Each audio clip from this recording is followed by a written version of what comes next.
sometiéndoos unos a otros en el temor de Cristo. La Reina Valera, sin embargo, algunos tienen Reina Valera, ¿cierto? ¿Reina Valera? Sí. Ahí no dice temor de Cristo, ahí dice temor de Dios, ¿cierto? Dios.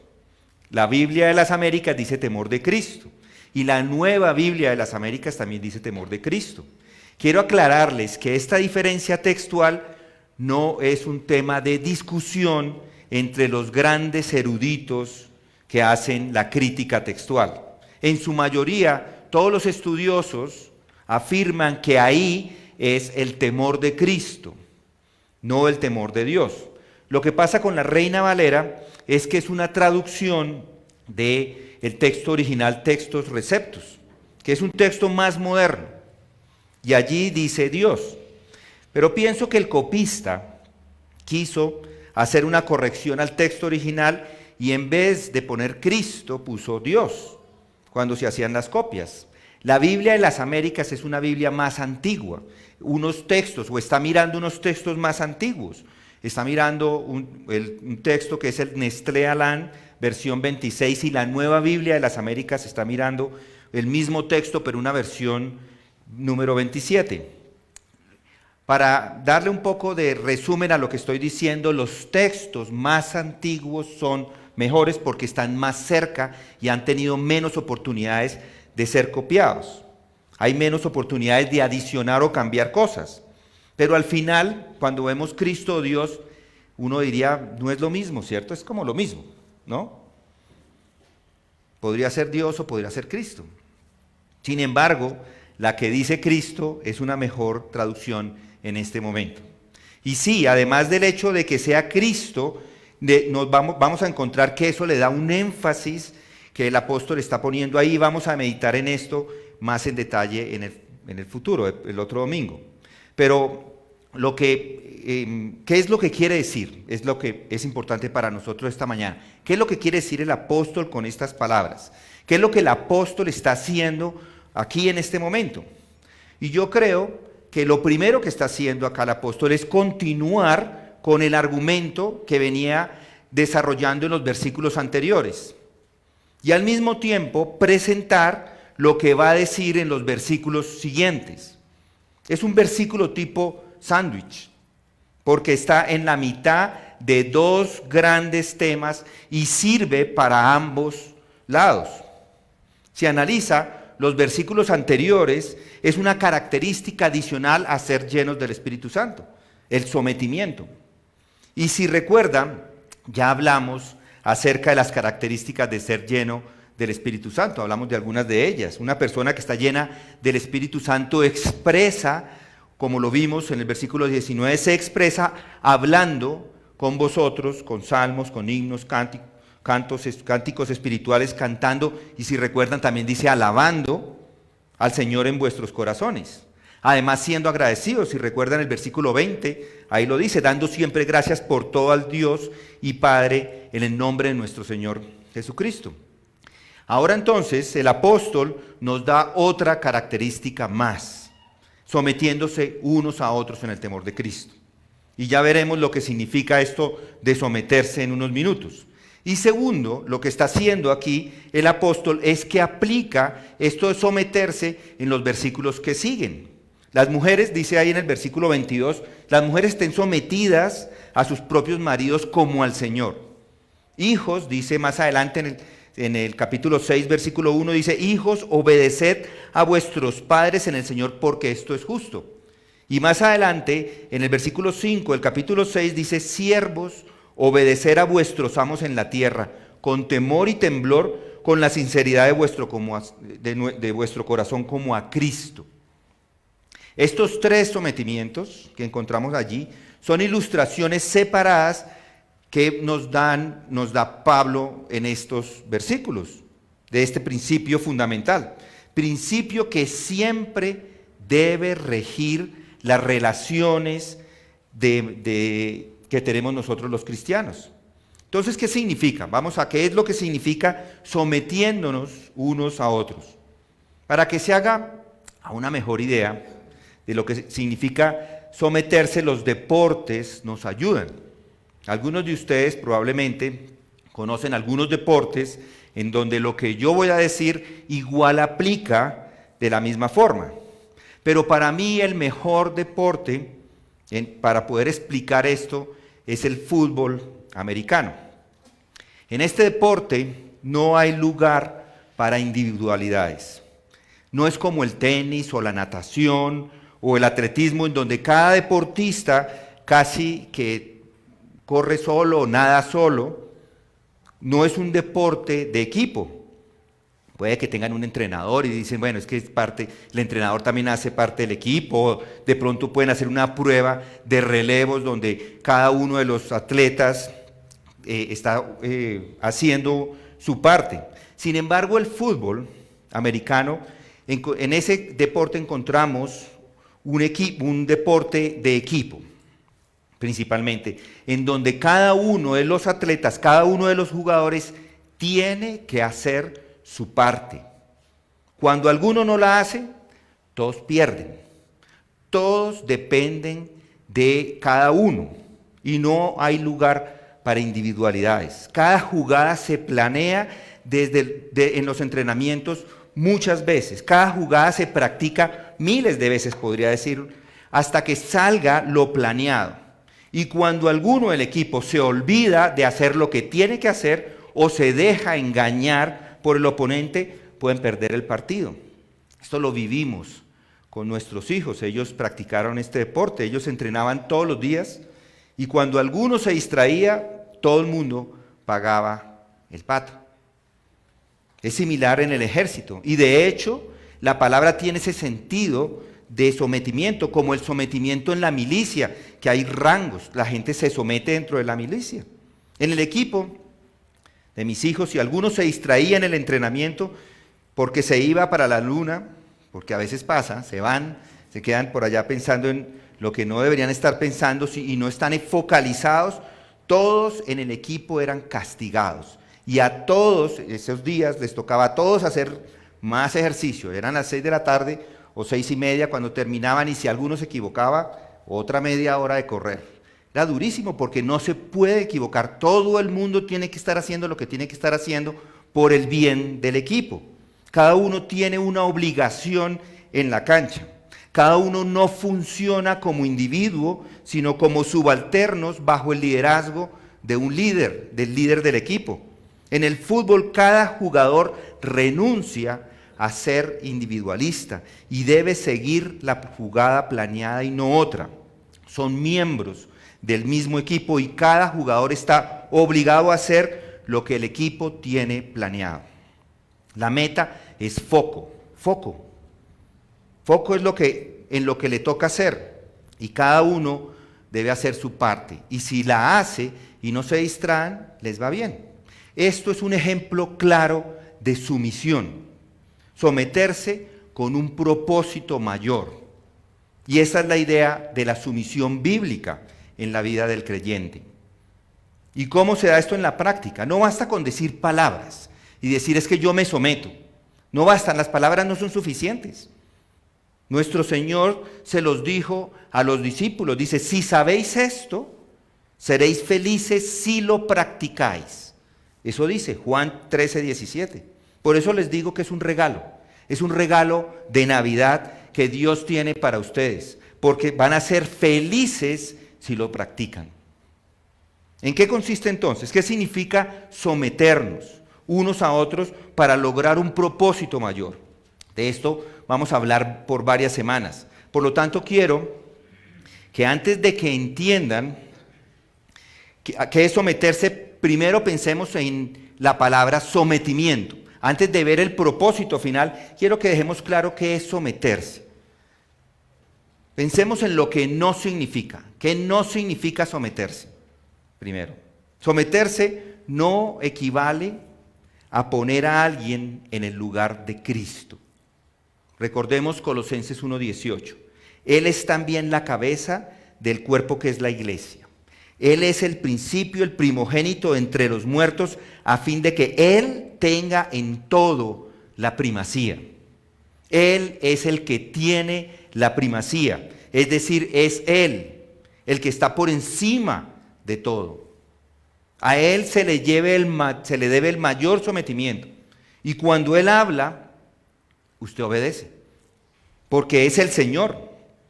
Cuando Él dice, en 1 de Pedro, por ejemplo, 2:13, someteos por causa del Señor a toda institución humana, ya sea al rey como autoridad, se somete entonces a las instituciones humanas por causa del Señor. Es decir, para darle gloria y honra a Jesucristo, porque está obedeciéndole a Él.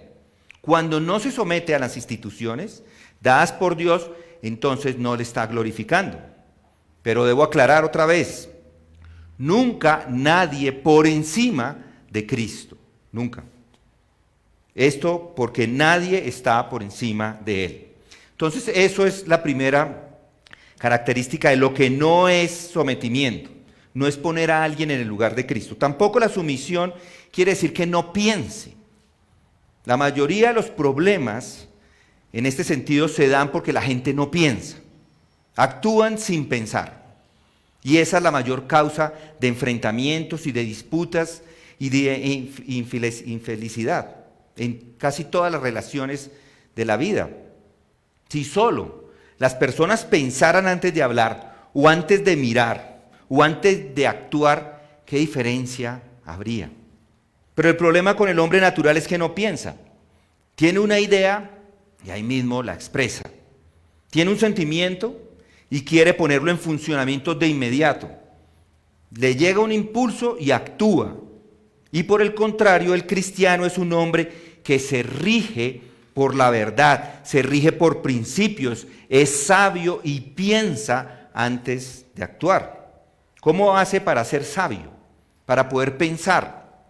Colosenses 3:16 nos ayuda. Que la palabra de Cristo habite en abundancia en vosotros con toda sabiduría, enseñándoos y amonestándoos unos a otros. Mientras la palabra de Dios esté en la vida de nosotros, se puede pensar. Podemos pensar. Puede formar pensamientos sabios si está en la palabra de Cristo. Y esto le lleva a no ser impetuoso o imprudente, sino entendiendo cuál es la voluntad de Dios. Un hombre sabio es un hombre que piensa, mira antes de actuar o piensa antes de hablar. Es un hombre que se rige por el pensamiento, por la comprensión, por la meditación. Es reflexivo. De espíritu reflexivo, es un hombre que se rige por principios bíblicos, por eso puede pensar. El hombre o la mujer sabia analizan la situación antes de dar un concepto. Así lo hizo la esposa de Manoa en Jueces 13, versículos 21 hasta el 23. Se los voy a leer. Dice, y el ángel del Señor no volvió a aparecer a Manoa ni a su mujer. Entonces Manoa supo que era el ángel del Señor. Y Manoa dijo a su mujer, ciertamente moriremos, porque hemos visto a Dios, dice él. Pero su mujer le dijo, si el Señor hubiera deseado matarnos, no habría aceptado el holocausto, ni la ofrenda de cereal de nuestras manos. Tampoco nos habría mostrado todas estas cosas, ni nos habría permitido ahora oír estas otras cosas. ¿Sí notan? Ella pensó en lo que, y hizo una conclusión de lo que estaba pasando en ese momento. Y recuerden, es la esposa la que está pensando. Ella tiene el rol de someterse al esposo y ella es la que pensó. Entonces la sumisión no es no pensar. Puede pensar, por supuesto. El verdadero problema con las personas es que no se quieren someter, es porque son egoístas y egocéntricas y no piensan. Nunca piensan en absoluto, excepto, por supuesto, en sí mismas. Por esto, realmente significa que no están pensando, sino que están actuando como animales. Un animal siempre está actuando por instinto. No piensa, actúa de acuerdo a lo que su naturaleza le demanda. Y podría decir que ese es el problema con los que no son cristianos, son egoístas y egocéntricos. O recordando la palabra del apóstol y la ilustración que él sugiere, permítame decirlo de otra manera, el cristiano, aunque sigue siendo un individuo nunca debe ser individualista. En el momento que individualista, ya está. Empieza a orar mal. Este principio, esta característica de ser individualista es imposible en las relaciones de matrimonio, en las relaciones de trabajo, en las relaciones de padres e hijos. Es igual como lo ilustré en el fútbol. En el momento que alguno empieza a actuar de forma individual, se desarma todas las instituciones que Dios ha creado, las familias, inclusive lugares de trabajo. Eso es lo primero que hay que reprimir en un hombre que entra o a un equipo, o entra al trabajo, o entra en una relación familiar. Puede ser un proceso doloroso, y lo es. Al inicio del matrimonio es lo que sucede, es doloroso entender la sumisión. Al entrar a un trabajo es doloroso entender esa porción donde es el empleado, no es el dueño, es el empleado en ese momento, o inclusive para los hijos es doloroso. Probablemente es un niño mimado en casa o una niña mimada. En el momento que entra en esa relación, ya deja de estar al mando. Tiene que someterse a los demás. Y puedo decir con certeza que es imposible dirigir un equipo, un matrimonio o una empresa si tiene una serie de personas que funcionan de forma individualista. Todos tienen que estar sometidos.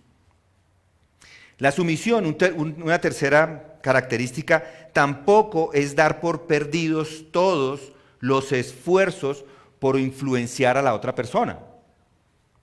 Ya sea que se encuentre en situaciones en donde el jefe le pide algo que usted sabe que no es lo mejor, o cuando su esposo toma una decisión que claramente no es la más apropiada, o cuando como hijos sus padres les piden cosas que no tienen ningún sentido.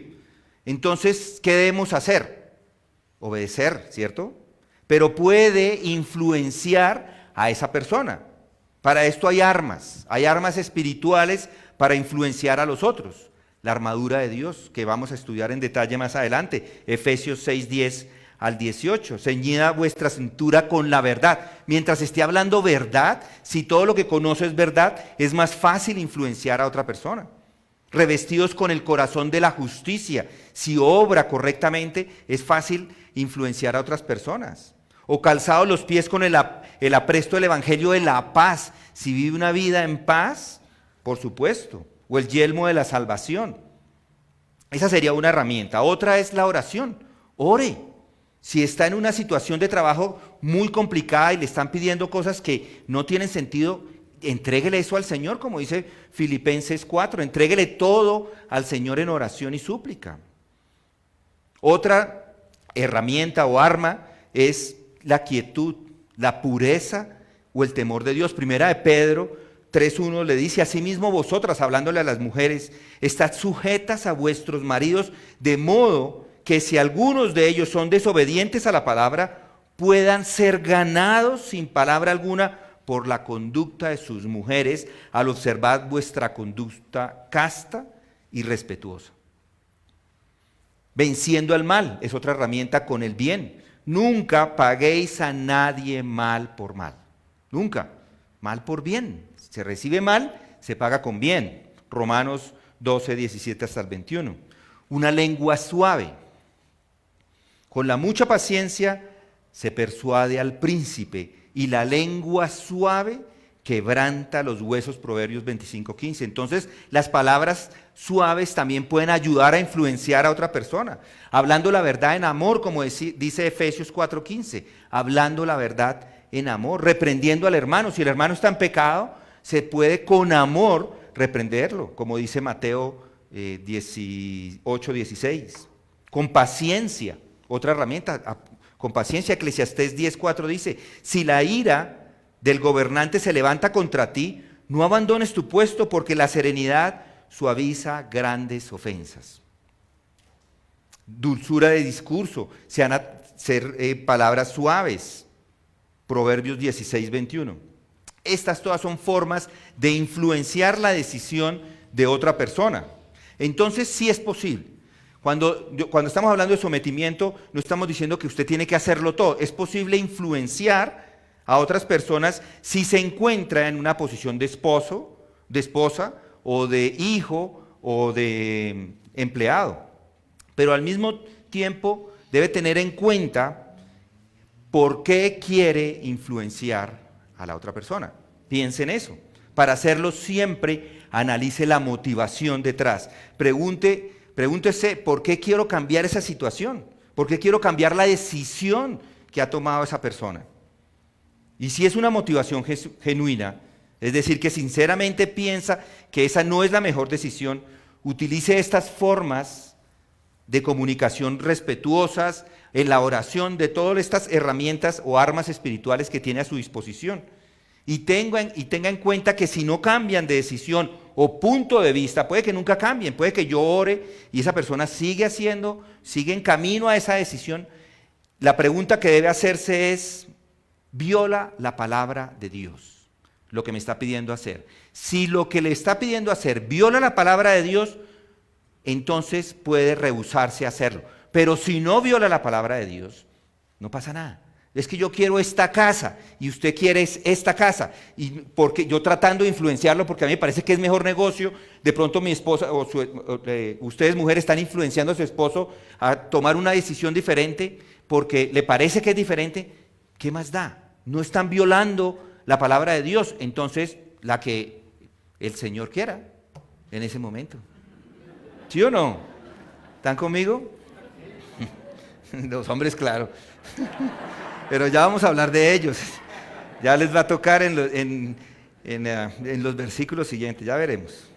Y además, siempre que va a utilizar una de estas armas, las debe utilizar en el momento apropiado. Algunos me sueltan un rollo de cómo llevo la iglesia, que les parece que no, en ese momento, y a veces lo hacen antes de empezar el sermón. Este no es el mejor momento. Uno debe buscar los momentos para hablar de todas estas cosas si quiere influenciar a alguien. Yo adicionaría que cuando busca influenciar a otra persona, hágalo una sola vez.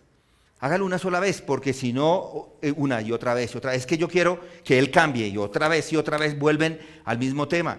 Pues no se está sometiendo, porque mientras no sea pecado, recuerden eso, si no es pecado, obedezca. Debemos obedecer como empleados. No estoy hablándole solamente a las mujeres, piensen ustedes que son empleados. Siempre hay que obedecer, a menos que sea pecado. Entonces, un espíritu de sumisión permanente. Otra característica de lo que no es sumisión, la sumisión no es equivalente a dejarse llevar por todas y cada una de las demandas de las otras personas, y esto está un poco relacionado al anterior. ¿Recuerdan lo que Pedro le respondió a los que les pidieron que no hablara más de Cristo? No, usted ya no puede hablar más de Cristo acá. ¿Recuerdan lo que él les dijo? Mas respondiendo Pedro y los apóstoles dijeron, debemos obedecer a Dios antes que a los hombres. Hechos 5:29. En Éxodo 1:17, si recuerdan las parteras les pidieron que se deshicieran de los bebés. Pero las parteras temían a Dios y no hicieron como el rey de Egipto les había mandado. Ellas debían obedecer, sino que dejaron con vida a los niños. Es decir, que siempre obedece primero a Dios antes que a los hombres. Entonces, usted puede rechazar someterse, por ejemplo, cuando se le prohíbe ir a la iglesia. Hechos 10:25, no dejando de congregarnos. Si alguien le dice, no, es que usted no puede ir a la iglesia, pues no, ese mandato lo puede desobedecer con tranquilidad, porque es un mandamiento y es un mandamiento que está por encima de lo que diga quien lo diga, ya sea su esposo, ya sea el gobierno, ya sea quien quiera. Por eso nos congregamos. Si el gobierno nos dice, usted no se puede congregar, nos vamos a seguir congregando. Si nos tenemos que ocultar, como sucede en varios países, lo vamos a hacer, porque es un mandamiento que está por encima de lo que diga el gobierno, por más que estamos diciendo que debemos someternos a todas las instituciones, a todo el gobierno, debemos someternos al gobierno, pero no a no congregarnos. Hay empresas que le piden a sus empleados Aquí no se habla de religión. Usted no puede hablar de religión en esta empresa, porque deben respetar a las otras personas. Yo creo que eso que se les está pidiendo se puede desobedecer. Y puede hacer discípulos de todas las naciones. Hay un mandamiento que está antes a esa petición de las empresas. Claro que no lo hace, tengan en cuenta esto, no lo hace al momento que le pagan por trabajar. Que eso también pasa, que la gente está usando el tiempo de trabajar para evangelizar. No, el tiempo de trabajar es el tiempo de trabajar. El tiempo de evangelizar es en los recesos, es en el almuerzo, o el tiempo que tenga libre. También puede no someterse cuando se le pide que cometa una inmoralidad. Cualquier momento que alguien le pide que cometa una inmoralidad, pues no lo hace. No lo hace. O que le pida que mienta, o que haga trampa, o que se le pida que no reprenda a otro hermano. Eso también tenemos nosotros en Gálatas 6:1. Si hay un hermano que está en pecado, podemos confrontarlo. Muchos van a decir, pero es que no juzguéis. Usted tiene en su ojo debe tener un madero más grande que lo que me está diciendo a mí. No. Nosotros tenemos toda la posibilidad de hablar en amor con el hermano y decirle, estás en pecado. Yo creo que se puede hacer mientras lo haga bíblicamente. O que se le pida que oculte la verdad por él. O que cubra las espaldas. Efesios 5:11, Proverbios 6:19. Entonces someterse no es equivalente a dejarse llevar por todas y cada una de las demandas de las otras personas. Otra característica de la sumisión, o de lo que no es sumisión, la sumisión no es lo mismo que vivir en temor. Proverbios 29:25, el temor del hombre pondrá lazo, mas el que confía en Jehová será exaltado. O primera de Juan 4:18, el perfecto amor echa por fuera el temor. O primera de Pedro 3:6, así obedeció Sara a Abraham, llamándolo Señor, y vosotras habéis llegado a ser hijas de ella si hacéis el bien y no estáis amedrentadas por ningún temor. No tema por nada, porque van a tomar ventaja de usted, o por miedo a las consecuencias si se somete cuando le dicen que haga algo y usted dice o rechaza, por ejemplo, hacer o cometer un pecado. No viva atemorizado. Confíe en el Señor con todo tu corazón y no te apoyes en tu propio entendimiento y reconócele en todos tus caminos y Él enderezará tus sendas, dice Proverbios 3, 5 y 6. Cuando digo que alguien debe confiar en Dios y someterse sin temor, no quiero decir que no deba hacer nada para protegerse de algún jefe o padre o esposo que no son razonables. Si hay golpes, la policía es la salida. Si hay maltrato empresarial, el Ministerio del Trabajo. Y si son padres abusivos, el Instituto Colombiano de Bienestar Familiar. Ahí hay herramientas. La sumisión no es tampoco dejar sus dones que Dios le ha dado. Dios le ha dado unos dones. Póngalos en funcionamiento dentro de la iglesia. Una mujer, por ejemplo, puede seguir lo que dice Proverbios 31. Mujer hacendosa, ¿quién la hallará? Su valor supera en mucho al de las joyas. O en primera de Pedro 4:10 nos dice que hay dones. Según cada uno ha recibido un don especial, úselo, sirviendo los unos a los otros como buenos administradores de la multiforme gracia de Dios. Por supuesto que puede poner los dones al servicio de la iglesia y no tiene que obedecer cuando se le dice que no lo haga. La sumisión no se basa en que actúe como alguien inferior. Hay muchas personas que así lo ven, se ven muy serviles. Pero Gálatas nos dice 3:28, no hay judío, ni griego, no hay esclavo, ni libre, no hay hombre, ni mujer, porque todos sois uno en Cristo Jesús. Todos, hombre, mujer, esclavo, libre, no importa, todos somos unos. Y puede que parezcan algunos que se están sometiendo, pero puede que no. Lo que están haciendo Por ejemplo, en esos casos de mostrarse muy serviles es simplemente por que se vea así, pero con motivos incorrectos. No es necesario, yo les digo, no es necesario actuar como alguien inferior cuando se está hablando de sometimiento. Ahora veamos lo que sí es. Ya pensamos en algunas maneras de lo que no es sometimiento, ahora pensemos en lo que sí es. Podemos decir que la sumisión son todos los positivos de lo que acabo de decir. Y para que entendamos un poco mejor, analicemos la definición bíblica de sumisión. Esa palabra sumisión es una traducción de dos palabras griegas, upo, bajo, y tazo, colocar, o disponer o estacionar, que ambas juntas significan ponerse o colocarse debajo de alguien. Eso es lo que significa. La sumisión es un llamado divino para honrar, afirmar y alimentar el liderazgo de alguien y para ayudarle a llevar ese liderazgo a cabo. La sumisión es esa manera de Dios, perfecta, toda sabia, toda amorosa, de obtener y mantener la función y el orden en una sociedad. Así es. Romanos 13:1 nos dice que debemos someternos al gobierno. Dice, sométase toda persona a las autoridades que gobiernan. En la iglesia, 1 Timoteo 3 y 1 Pedro 5, esos dos capítulos nos hablan de ese sometimiento dentro de la iglesia. En el hogar, 1 Corintios 11:3 dice, pero quiero que sepáis que la cabeza de todo hombre es Cristo, y la cabeza de la mujer es el hombre, y la cabeza de Cristo es Dios. Podemos ir más allá y decir que la sumisión es un modo de vida de todos. Todos debemos someternos. Efesios 6:1 nos dice que los hijos se someten a los padres. La gente joven, en 1 Pedro 5 y 6, se someten.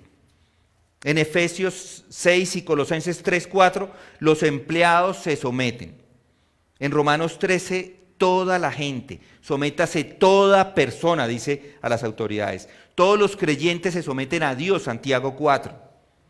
Todos los creyentes en Hebreos 13:17. En Efesios 5:22, las esposas. En Efesios 5:21, todos los creyentes de distintas formas.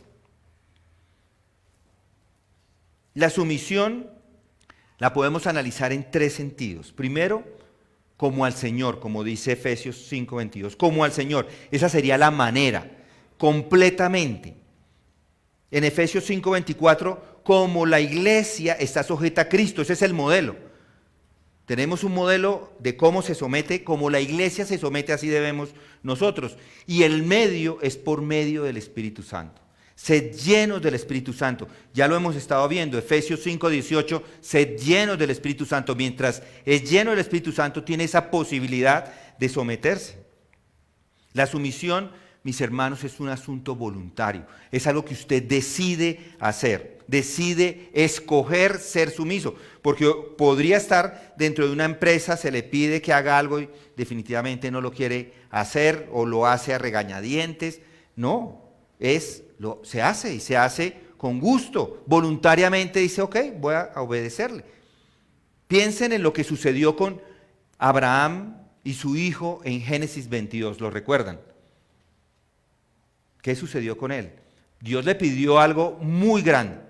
Le dijo, ve, toma a ese hijo, coge unos palitos y lleve el hijo y lo sacrifica. ¿Y qué hizo él? Cogió el palito, el hijo, y se llevó a sacrificarlo. A sacrificarlo. Difícil. Filipenses 2:8, que dice Jesucristo acerca de su sometimiento. Y hallándose en forma de hombre, se humilló a sí mismo haciéndose obediente, eso lo hizo Jesucristo, hasta la muerte y muerte de cruz. Jesús no fue a la cruz porque le tenía ganas. Yo quiero ir a la cruz. En ningún momento lo pensó de esa forma. Efesios 5:21 nos está diciendo, someteos unos a otros, es un mandamiento. Todos estamos llamados a estar sometidos unos a otros. Y es más, la sumisión es un asunto práctico, no solamente de palabras, es un asunto práctico, de acciones, como dice 1 de Pedro 3:1 y 2, Proverbios 31 en adelante, Génesis 2:18, es de acciones y de actitudes. Efesios 5:33 y ya llegaremos allá, 1 de Pedro 3:1 al 6. Veamos cómo se ve entonces esto de la sumisión. Debe dejar de pensar en términos de lo que es, de lo que quiere, de sus proyectos, de sus decisiones. Debe dejar todo eso de lado. Debe dejar de pensar en solo usted o en solo yo. Ese yo que es tan terrible. Esta es la idea de sometimientos o de someternos unos a otros en el temor de Cristo. El hombre que se somete no piensa más en el yo. El yo es el problema raíz de todos nuestros conflictos y nuestras relaciones. Y el diablo inclusive lo entendió desde el principio porque así tentó a Adán y a Eva. ¿Ha dicho Dios que no debes comer de esto? Le dice el diablo. Por supuesto que lo hizo porque sabía que ellos querían ser como dioses. Y es la misma idea hoy. Alguien le pide que no haga algo o que haga algo y llegan esos pensamientos. Esto que me está pidiendo es degradante, pueden pensar. O está tomando provecho de la relación que tenemos. Y entonces el yo le dice, no se someta, rebélese. Ese yo, qué terrible. Qué grandes estragos ha causado en el mundo esto del yo. Ha sido la causa de los conflictos en Colombia, en el mundo y a nivel individual es la causa de los conflictos. Todos los problemas surgen de este horrible yo, porque está pensando solamente como individuo. Siempre ansioso por salirse con la suya. Otra forma de decirlo es que un cristiano no debe ser obstinado. Un cristiano tiene y debe tener opiniones, pero nunca obstinado. ¿Qué diferencia hay entre un hombre que tiene opiniones, buenas opiniones, opiniones fuertes, y un hombre que es obstinado, cohibido y orgulloso de sus opiniones? Nunca deben ser obstinados, porque eso otra vez es una manifestación del yo. El hombre obstinado está mucho más interesado en su opinión sin analizar la verdad. Siempre se está mirando a sí mismo. No está realmente interesado en la verdad, no está interesado en su relación con ella, no está interesado en el conocimiento de la verdad. Las personas obstinadas siempre causan enfrentamientos y esto es otro problema de ese yo.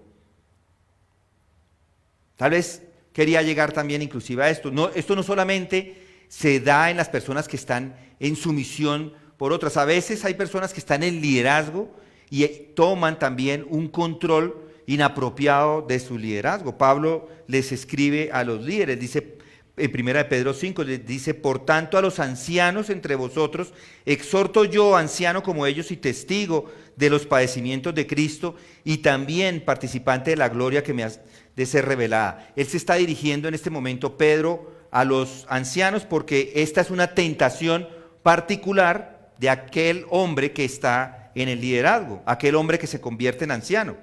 Es un hombre que probablemente tiene la habilidad, tiene los elementos de liderazgo y por lo tanto está allí.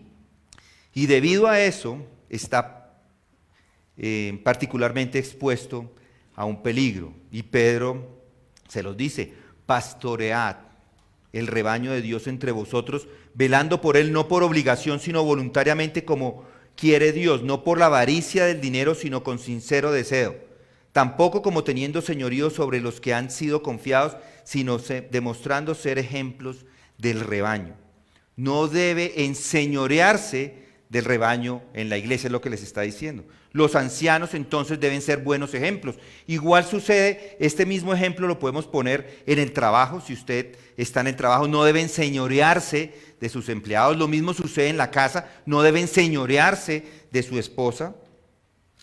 Porque hay esa tentación, hay ese peligro de tomar una relación de dos roles diferentes y tomar y enseñorearse de la otra persona. Cuando alguien tiene esas ideas claras, ya sea que se encuentre en cualquiera de estas áreas, a veces toma provecho de eso y deja de lo que estamos hablando, la importancia de someternos unos a otros. Y yo puedo seguir, vamos a seguir hablando del sometimiento y esto puede durar y podemos seguir en esto horas y horas sometiéndose unos a otros. Porque es importante, es parte de una doctrina esencial, una doctrina cristiana esencial. De hecho, el apóstol introduce esa doctrina desde el capítulo 1, empieza a hablar. Lo elabora en el capítulo 4, versículos del 11 al 16, y es el gran tema de 1 Corintios capítulo 12. Ahora vosotros, dice Pablo, ahora bien, vosotros sois el cuerpo de Cristo y cada uno individualmente un miembro de él. Todos hacemos parte de los diferentes grupos en donde nos encontramos. Si se da cuenta de esto, se da cuenta también de que lo que realmente es importante no es que sea parte o una parte, sino es que es parte de un todo en el lugar donde se encuentre. Y ese todo es lo más importante, es el propósito. Es como les hablaba al principio del fútbol. Si todos queremos tener un propósito común para todos, tenemos que todos jugar nuestra parte en el lugar donde se encuentre, donde nos encontremos. Es la forma de resolver todos los problemas, que cada uno haga su parte. En otras palabras, esto le va a llevar a considerar siempre el todo por encima de los deseos personales. Seguramente la mitad de los problemas de hoy se deben al hecho de que somos demasiado individualistas en toda nuestra noción de salvación y de entendimiento de las doctrinas. Somos, gracias a Dios, como individuos salvos, pero debo enfatizar que no puede pensar individualmente. La gente siempre está pensando en sí misma, mirándose a sí mismo. Vienen a la iglesia a ver qué le sacan a la iglesia. ¿Qué puedo obtener? ¿Qué me van a dar este domingo? A ver cómo me voy yo lleno hoy. No a participar de la iglesia, a ser parte de ella. Lo mismo sucede en cualquier otra área. Por eso debe tener una verdadera concepción de la iglesia. Este organismo en el que han sido puestos no son más pequeñas partes y miembros, sino que hacen parte como individuos de un grupo. El hombre en el fútbol no está luchando por sí mismo, no puede. En el fútbol americano no se puede jugar uno solo, es imposible. No hay individualidades. Ese es el punto. En el momento en que un hombre comience a darse cuenta de estas cosas, estará listo para renunciar a sus derechos individualistas y personales. Él necesita entender esta concepción de la iglesia como el cuerpo de Cristo. Y vamos a hablar de él. El gran privilegio de ser solo una pequeña parte o una porción de ella. Cuando ya se da cuenta de esto, no va a pensar más en sus derechos. Ahora está interesado en el desarrollo, en el cuerpo, en el tener su casa que funcione bien. No es pensando, es que yo no me voy a someter porque es que yo no puedo, no quiero y no me parece que me deba someter. O en el trabajo. La empresa no funciona si todos están individualmente trabajando o trabajando de forma individual.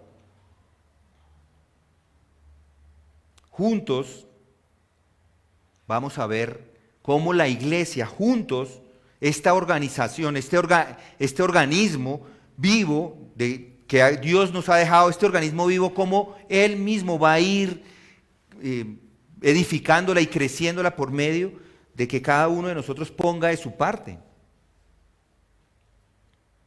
Un hombre que ve esto ya no se preocupa por sus derechos, ya no habla de ellos, ya no medita en ellos y está preocupado por el todo. Así debe ser en todas estas instituciones. Siempre listo a escuchar, siempre listo a aprender, paciente, compasivo, En otras palabras, es la antítesis del hombre que ha estado describiendo en términos negativos en los versículos o al principio del sermón. Pero podemos ir más allá. Yo diría que este hombre está listo para sufrir inclusive la injusticia si es necesario por el bien de la verdad, por el bien de la causa, por el bien del cuerpo, por el amor al cuerpo, por el amor al esposo, por el amor a la familia. Pablo deja esto muy en claro en 1 Corintios 13. El amor, allí habla del amor, el amor es paciente, es bondadoso, el amor no tiene envidia, el amor no es jactancioso, no es arrogante, no se porta indecorosamente, no busca lo suyo, no se irrita, no toma en cuenta el mal recibido, no se regocija en la injusticia, sino que se alegra con la verdad, todo lo sufre, todo lo cree, todo lo espera, todo lo soporta. Eso es lo que el apóstol nos está diciendo que pongamos en práctica acá, sometiéndonos unos a otros en el temor de Cristo. No se infle, no se jacte. Deshágase de sí mismo y llénese de amor y crea y espere las cosas, nunca falle, sea paciente y sufriente. De hecho, puedo resumirlo todo así. El único hombre que puede someterse a otro en el temor de Cristo es el hombre que está realmente lleno del Espíritu Santo. Si usted no está lleno del Espíritu Santo, no puede, no hace parte de los hijos de Dios, son los únicos que pueden. Y si usted no hace parte, ¿qué está esperando? ¿Qué espera? ¿Por qué no viene a Cristo a recibir esta bendición? Porque es una bendición. Es una bendición, es un regalo que Dios le ha dado del cielo, que nos lo da a nosotros. Así piense, no, pero es que, ¿cómo me está hablando si es la doctrina que yo menos quiero? Es un regalo de Dios, es un regalo de Dios para usted en este día. Si un hombre está lleno de estas características, lo único que o un hombre sometiéndose a otro es un hombre lleno del Espíritu Santo, lo único que va a expresar es al Espíritu Santo. ¿Y cuáles son las expresiones del Espíritu Santo? ¿Lo recuerdan? Amor, gozo, paz, paciencia, benignidad, bondad, fidelidad, mansedumbre, dominio propio. Todo eso llega al momento de estar llenos del Espíritu Santo. Y todo se hace por el bien de una causa, por el bien de un grupo, por el bien de una familia, por el bien de una relación de esposos y esposas. Y el único hombre que puede hacer esto es el hombre que está mostrando el fruto del Espíritu Santo porque está lleno del Espíritu. Y no os embriaguéis con vino, dice Pablo, en lo cual hay disolución, sino sed llenos del Espíritu. No se jacte de usted mismo, no sea violento ni hablar lo que no debe. Sed llenos, por el contrario, del Espíritu, sometiéndoos unos a otros en el temor de Cristo. Mis hermanos, sostengan y prediquen y enseñen estas verdades en amor, y entonces las relaciones personales serán dulces, serán relaciones amorosas, de hermandad, y el nombre de Cristo en ese momento va a ser glorificado. Vamos a orar. Padre, gracias por esta doctrina. Gracias porque tú hoy nos has enseñado acerca del sometimiento y no podemos más que venir de rodillas y agradecerte y pedirte que transformes nuestros corazones, que quites de nosotros ese yo y que nos permita, Señor, ver siempre el cuerpo como lo más importante, Señor, el todo como lo más importante. Quita de nosotros ese egoísmo, esas miradas al yo constante, Señor, y permítenos deshacernos de él para servir a tu cuerpo, Señor. Y esto te lo pedimos en el nombre de Cristo. Amén.